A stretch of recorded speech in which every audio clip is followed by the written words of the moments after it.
우리는 어제 말씀까지 27장까지 살폈습니다. 27장까지 살피면서 우리는 먼 미래에 종말에 있을 일, 그리고 온 땅에 있을 일, 마지막 종말의 때에 온 땅에 미칠 하나님의 역사, 그것에 대하여서 우리가 어제까지 27장까지 살펴보았습니다. 오늘 본문 말씀은 이제 또 다른 새로운 단락의 시작인데요. 28장부터는 또다시 이제 먼 미래, 이사야가 지금 먼 미래, 종말의 때를 바라보면서 말씀을 선포했지 않습니까? 그런데 이제 다시 이사야 시대의 현실로 돌아와서 이사야가 지금 걸어가고 있는 현실과 역사 속에서 말씀을 선포하게 되는 것입니다. 미래라는 시간에서 다시 현실로 돌아왔고, 그리고 그 말씀 메시지 선포의 대상이었던 온 땅에서 이제 다시 하나님의 선민 유다 백성, 하나님의 백성이라고 하는 유다를 향해서 다시 말씀을 선포하는 것이 28장부터 39장까지 이어집니다.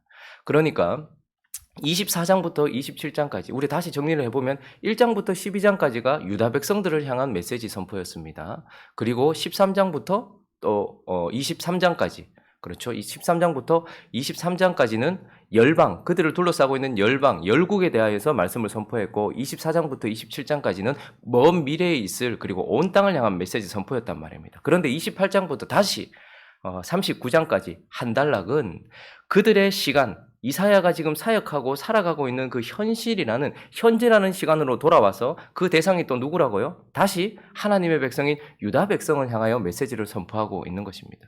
그런데 조금 다른 점이 있다면 1장부터 12장까지도 유다 백성들을 향한 메시지 선포였다고 말씀드렸지 않습니까? 그러나 그때의 역사적 배경은 아하스 왕, 그러니까 이사야가 사역했던 우시야, 요담, 아하스, 히스기야라는 왕들을 지나가면서 1장부터 12장까지는 특별히 아하스가 왕으로 통치하던 시간, 그때의 배경을 가지고서 그 상황 속에서 말씀을 선포한 것, 그것이 1장부터 12장까지 하나님의 백성들에게 선포된 메시지라면, 지금 이제 28장부터 39장까지의 메시지는 특별히 히스기야가 왕으로 통치하던 때에 히스기야 시대의 이사야가 그들의 현실과 역사 속에서 선포한 메시지 모음이 바로 오늘 28장부터 시작되는 것입니다.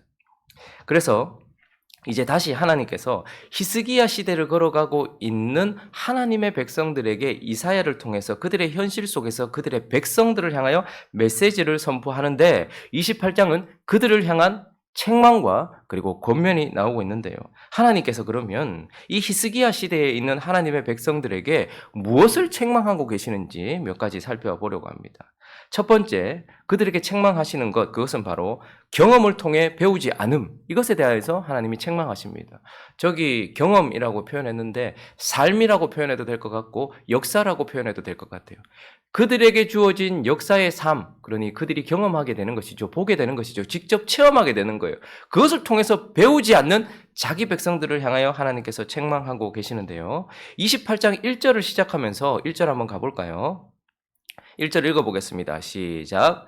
에브라임의 술 취한 자들의 교만한 면류관은 화 있을진저 술에 빠진 자의 성 곧 영화로운 관같이 기름진 골짜기 꼭대기에 세운 성이여 쇠잔에 가는 꽃 같으니 화 있을진저. 자, 하나님의 백성, 특별히 유다를 향해 선포하는 메시지가 시작되는 28장 1절은 에브라임, 그러니까 북이스라엘에 대하여 말하고 있어요. 북이스라엘이 술 취한 자들의 교만한 면류관으로 표현되면서 술에 빠진 성이라고 표현하고 있고, 꽃같이 쇠잔해 가고 그렇게 점점 망해가고 있는 북이스라엘에 대하여 말하고 있단 말입니다. 유다 위에 있는 북이스라엘에 대해서 말하면서 2절도 보시면 보라 주께 있는 강하고 힘 있는 자가 쏟아지는 우박같이 파괴하는 광풍같이 큰 물이 넘침같이 손으로 그 면류관을 땅에 자, 하나님께서 북이스라엘을 심판하신다. 땅에 던져버리신다. 3절도 에브라임의 술 취한 자들의 교만한 면류관이 발에 밟힐 것이다. 뭡니까? 북이스라엘을 심판하실 것이라고 이야기하고 있어요. 그리고 4절도 보면 그 기름진 골짜기 꼭대기에 있는 그의 영화가 쇠잔에 가는 꽃같이 점점 하나님께서 누르시더니 결국 무너뜨린단 말이에요. 그 북이스라엘이 그렇게 같지 않습니까? 1차 침공을 당하고 2차 침공을 당하고 3분의 2의 나라를 빼앗기고 그리고 나서 722년에 결국 쇠잔에 가는 떨어져가는 꽃처럼 그렇게, 그리고 갑자기 마지막에는 어떻게 됩니까? 722년에는 갑자기 얼른 와서 열매를 따먹듯 그렇게 북이스라엘이 망했단 말입니다. 그리고 5절은 그렇게 하나님께서 심판하신 북이스라엘을 하나님께서 5절을 읽어볼까요? 시작. 그날에 만군의 여호와께서 자기 백성의 남은 자에게 영화로운 면류관이 되시며 아름다운 화관이 되실 거예요. 갑자기 내용이 바뀌죠. 북이스라엘에 대해서 하나님께서 그들이 악했기 때문에 술 취한 성읍이 되었기 때문에 하나님을 버린 성읍이 되었기 때문에 그들을 심판하실 것이다. 그러나 5절 그들이 심판으로 끝이 나지 않고 하나님께서 심판하시고 난 이후에 징계하시고 난 이후에 그들을 회복시킬 것이다 라고 말씀하시면서 지금 하나님의 백성 유다들에게 메시지를 선포하면서 그들 위에 그리고 그들 눈앞에 그리고 그들 앞서 멸망을 경험했던 북이스라엘에 대하여 말씀을 하고 계시는 것입니다. 북이스라엘을 보여주고 있는 것입니다. 그래서 무엇입니까? 그들은 북이스라엘은 결국 유다 앞에서 경험되어지고 있던 역사였어요. 앞서 멸망한 나라예요. 앞서 하나님 앞에 반역했던 나라예요. 그래서 하나님이 유다에게 내가 너희가 똑똑히 볼 수 있도록 너희가 경험할 수 있도록 북이스라엘이 어떻게 되는지 이미 말했고 그대로 성취했지 않느냐. 그래서 586년 결국 망하게 되는 이 유다 입장에서 봤을 때는 벌써 몇 년 전에 벌써 오래전에 북이스라엘이 어떻게 해요? 이 길을 걷다가 멸망했던 것을 경험했단 말입니다. 그런데 7절 읽어볼까요? 7절 있습니다. 시작. 그리하여도 이들은 포도주로 말미암아 옆걸음치며 독주로 말미암아 비틀거리며 제사장과 선지자도 독주로 말미암아 옆걸음치며 포도주에 빠지며 독주로 말미암아 비틀거리며 환상을 잘못 풀며 재판할 때에 실수하나니. 자, 7절 맨 앞에 보니까 그리하여도 이들은 이렇게 얘기해요. 여기서 말하는 이들은 누굽니까 이제?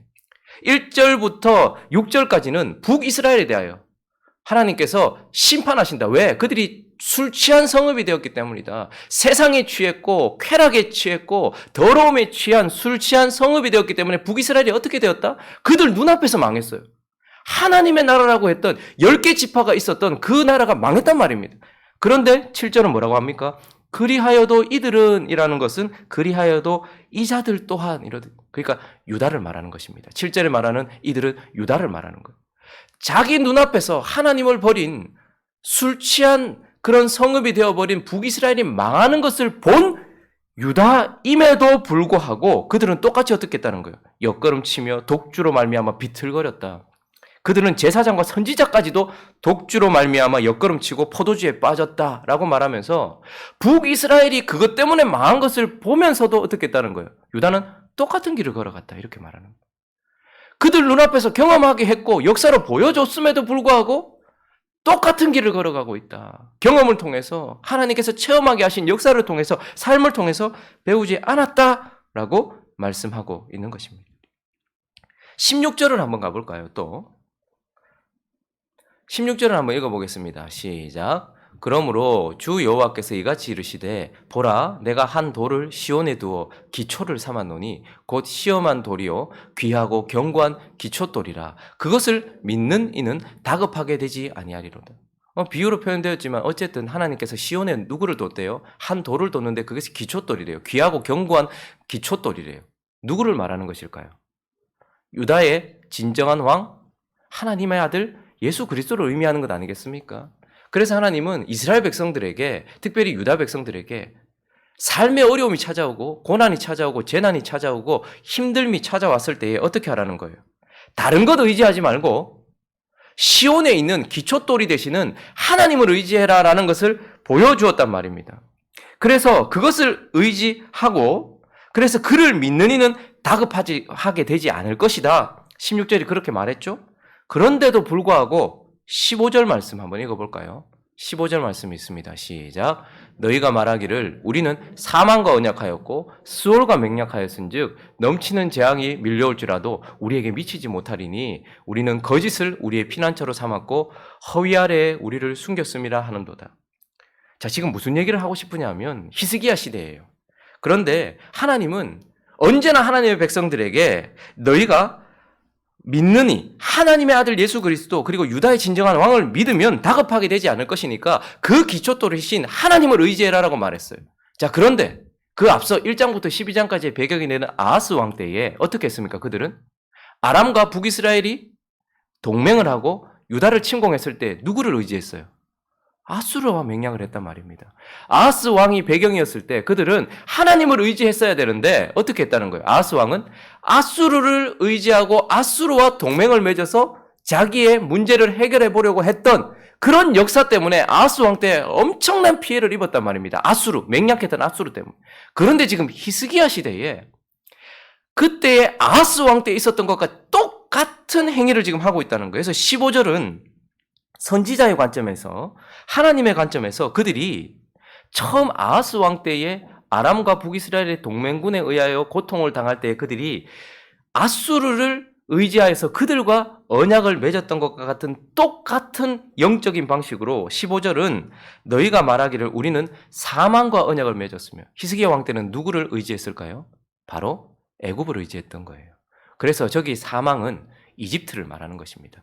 애국과 동맹을 맺었단 말입니다. 아수르가 지금 우리를 침공하고 있으니까 아수르를 해결하기 위하여서 하나님께 의지한 것이 아니라 히스기야 왕 때에는 애국과 동맹을 맺어버렸어요. 그런데 하나님은 그 애국을 사망이라고 표현해요. 그리고 수월과 맹약하였다고 얘기해요. 하나님은 그것이 너희가 사망에 이르는 길이다.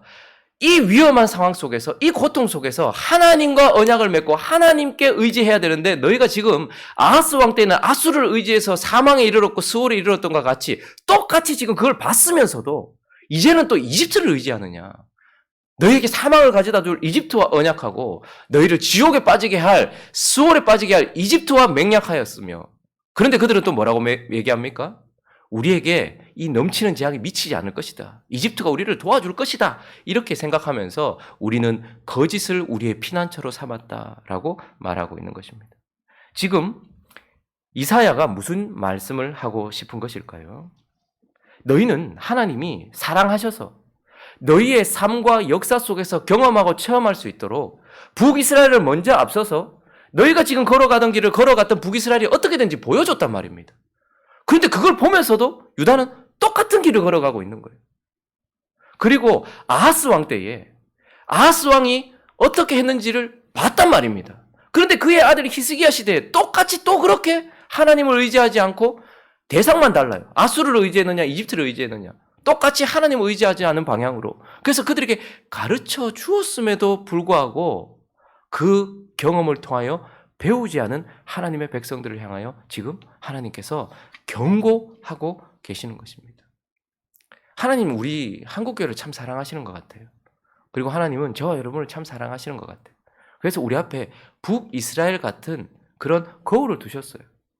영국에 있는 교회, 미국에 있는 교회, 유럽에 있는 교회들이 마치 우리 앞에 북이스라엘처럼 걸어가지 말아야 될 길을 먼저 걸어갔어요.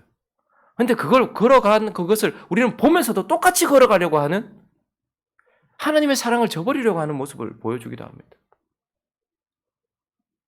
하나님께서 이 아하스 왕 때처럼 우리 앞에 하지 말아야 될 행동들을 했고 혹은 실수를 경험하게 했는데 또다시 그것을 경험했음에도 불구하고 그것을 걸어가려고 하는, 하나님은 한국교회를 참 사랑하셔서 이렇게 우리를 계속해서 책망하시고 경고해 주시는데 우리는 똑같이 걸어가려고 하고 있지 않은가?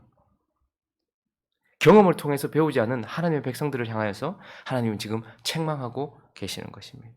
자, 두 번째, 28장부터 39장까지 이어지는 히스기야 시대의 하나님의 백성들에게 그 역사 속에서 하나님께서 또 무엇을 말씀하시는가, 무엇을 책망하시는가. 두 번째는 말씀을 통해 배우지 않는 거예요.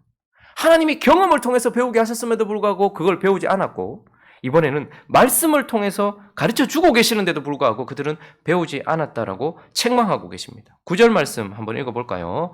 9절 시작. 그들이 이르기를 그가 누구에게 지식을 가르치며 누구에게 도를 전하여 깨닫게 하려는가? 젖들어져 품을 떠난 자들에게 하려는가? 자, 여기서 말하는 그들이 이르기를, 그들은 유다 백성, 하나님의 백성들을 말하는 거예요.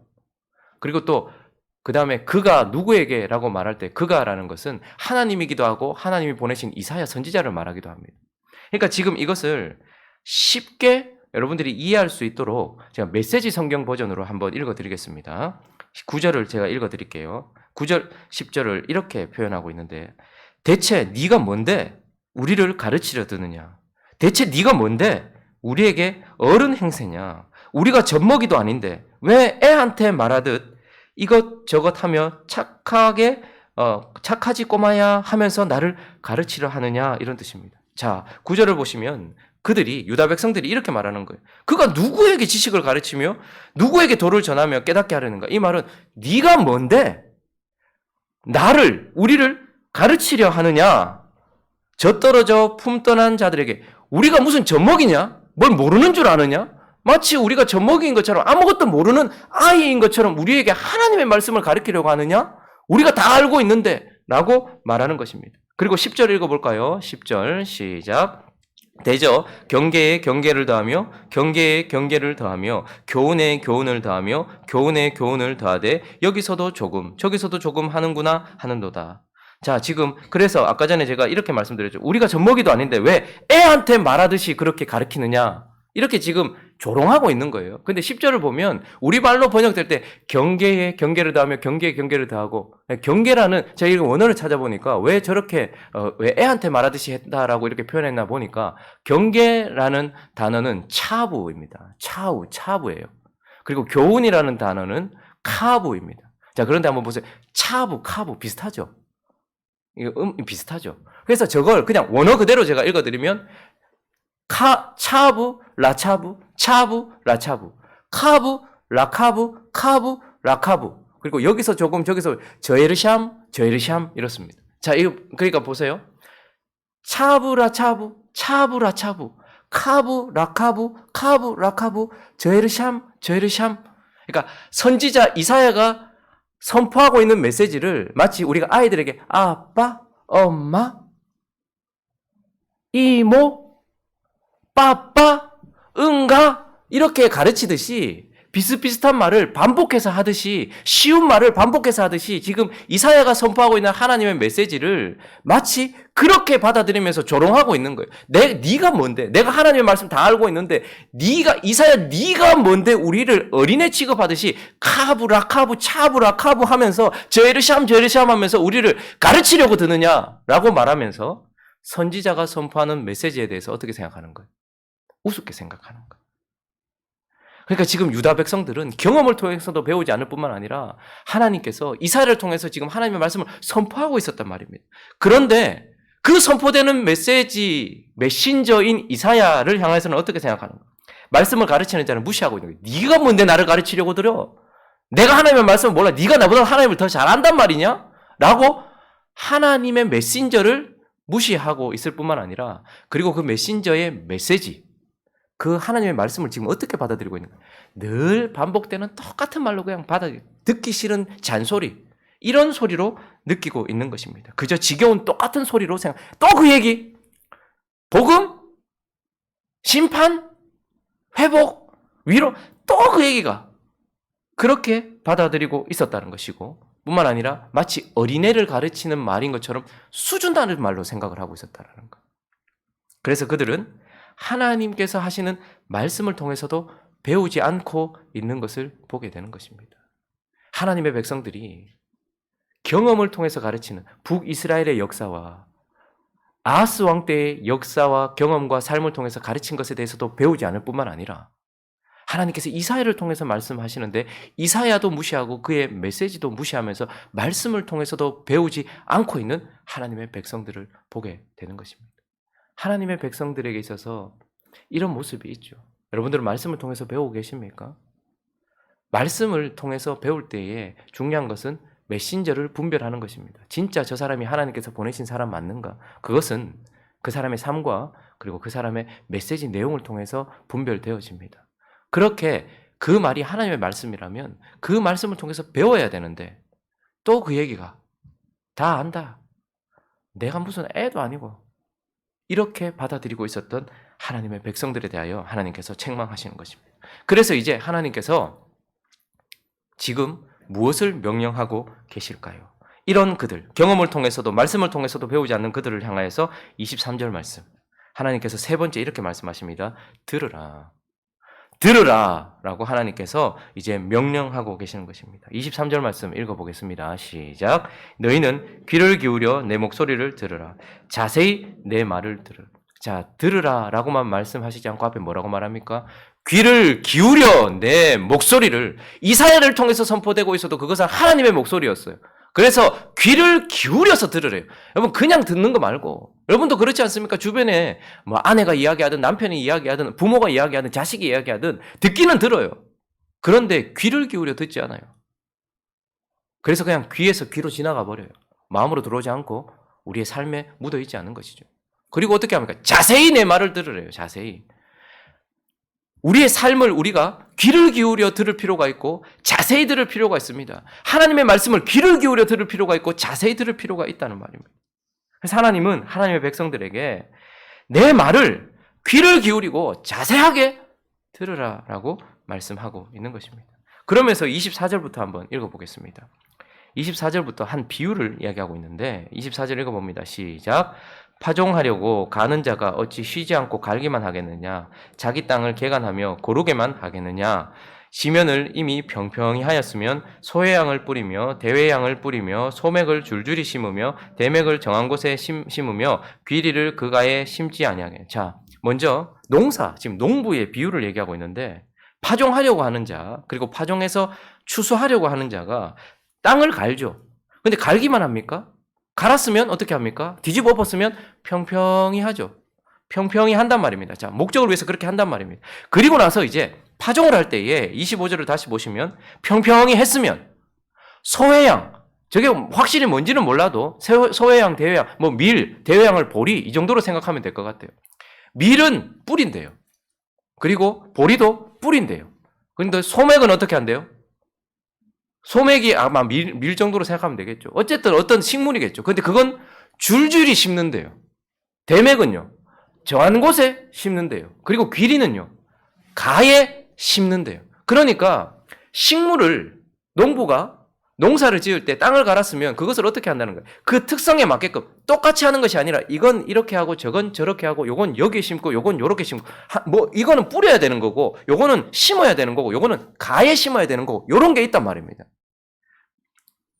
그래서 26절을 보면 이는 그의 하나님이 그에게 적당한 방법을 보이사 가르쳤다는 거예요. 자, 그리고 또 이제 27절 이제 읽어보면 추수할 때의 비유예요. 농부가 추수할 때 27절, 28절 있습니다. 시작. 소의 양은 도리깨로 떨지 아니하며 대회 양에는 수레바퀴를 굴리지 아니하고 소의 양은 짝대기로 떨고 대회 양은 막대기로 떨며 곡식은 부수는가? 아니라 늘 떨기만 하지 아니하고 그것에 수레바퀴를 굴리고 그것을 말굽으로 밟게 할지라도 부수지는 아니하나니 이도 만군의 여호와께로부터 난 것이라 그의 경영은 기묘하며 지혜는 광대하도다. 자, 아까 뿌릴 때의 비유였어요. 자, 이번에는 거둘 때의 비유예요. 소의 양은 도리깨로 떠냐? 아니다. 대회 양은 수레바퀴로 떠냐? 아니냐. 소의 양은 작대기로 해야 되고 그리고 뭐죠? 대회 양은 막대기로 떨어야 된대요. 그러니까 거둘 때에도 식물마다 다 추수하는 방식이 있다 이 말입니다.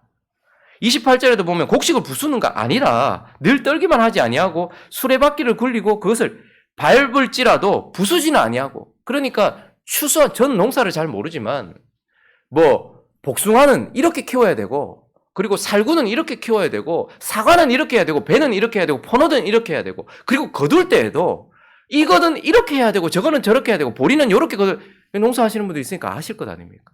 그러니까 지금 하나님께서 이사야를 통해서 뭘 말씀하시고 싶은 것입니까? 26절을 다시 한번 보십시오. 26절 시작. 이는 그의 하나님이 그에게 적당한 방법을 보이사 가르쳤습니다. 자, 농부가 농사를 지을 때 경험해봐서 이건 여기 뿌리면 안 되는구나 하나님께서 가르쳤단 말입니다. 적당하게. 이거는 가에 심어야 되는구나. 이것은 줄줄이 이렇게 심어야 되는구나. 소양은 뿌려야 되는구나. 이걸 경험을 통해서 농부에게 가르쳤단 말입니다. 그리고 또 오고 오는 세대의 농법을 어떻게 해요? 구전에서 가르치거나 글로 써서 농사 짓는 법을 가르쳤단 말입니다. 그러니까 농부도 농사를 지으려고 하면 경험을 통해서 하나님이 적당하게 경험을 통해서 가르쳤으면 그걸 배워야 되고 그리고 오고 오는 세대의 농법을 가르쳤으면 그 농법을 배워야 아는 것 아니냐. 그러니 하나님께 들어서 농부도 농사를 짓는 것처럼 내 백성들아 내 말을 들으라 이 말입니다. 경험을 통해서 가르치는 하나님의 말씀, 너희가 너희 삶을 뿌리고 거두고 싶으면 그 경험을 통해서 가르치는 하나님의 말씀을 들으라는 거고, 너희가 너의 삶을 뿌리고 거두고 싶다면 하나님께서 말씀을 통해 농법을 가르치듯이 말씀을 통해 가르치는 그 말씀을 듣고 배우라라고 말씀하고 있는 것입니다. 말씀을 정리하겠습니다. 하나님은 우리를 강한 손으로 가르치십니다. 이사야는 하나님이 강한 손으로 우리에게 말씀하셨다 이렇게 말합니다. 강한 손으로 말씀하셨다는 뭘 의미할까요? 하나님의 섭리를 통해서 역사와 경험과 우리의 삶을 통해서 상황을 통해서 하나님께서 우리를 가르친단 말입니다. 강한 손으로 가르친다는 것은 하나님이 섭리하시는 이 역사를 통해서 우리의 삶을 통해서 우리를 가르친다는 것. 하나님은 우리를 강한 손으로, 그러니까 경험을 통해서 우리를 가르치시는 분입니다. 그리고 또 하나님은 부드러운 입술로 우리를 가르치시는 분입니다. 말씀을 통해서. 강한 손으로 우리에게 말씀하며 가르치시고 부드러운 입술로 우리에게 말씀하여 가르치신단 말입니다. 그래서 우리에게 끊임없이 말씀하고 계십니다. 삶을 통해서, 경험을 통해서, 그리고 그의 선지자, 말씀을 통해서 가르치고 있다는 말입니다. 자, 그런데 우리는 배우고 있는 것입니까? 오늘 이 아침에 히스기야 시대를 걸어가고 있는 이사야와 그의 백성들에게 하나님은 이사야를 통해서 책망하십니다. 경험을 통해서 배우지 않는 것에 대하여, 부드럽게 선포하시는 하나님의 말씀에 대하여, 말씀을 통하여 배우지 않는 것에 대하여 말씀하고 계시는 것입니다. 그러므로 오늘 이 아침에 우리도 이 말씀을 새겼으면 좋겠습니다. 너희는 귀를 기울여 내 목소리를 들으라. 자세히 내 말을 들으라. 하나님께 배우는 저와 여러분 되시기를 예수 그리스도의 이름으로 축원합니다. 같이 한번 기도하겠습니다. 28장은 이사야의 현재의 하나님께서 선포하는 말씀이지만 지금 21세기를 살고 있는 우리에게도 동일하게 적용되는 말씀입니다. 강한 손을 통하여 말씀하시는, 경험을 통해서 배우라고 말씀하시는 하나님, 부드러운 입술을 통하여, 말씀을 통하여 우리를 가르치시는 하나님 앞에 배우는 우리가 되어질 수 있게 해달라고, 또 각자의 기도 제목들을 가지고 우리가 지금 이 혼란스러운 시대에 하나님께 배우며 걸어갈 수 있게 해달라고 함께 기도하며 나가도록 합니다. 기도하겠습니다.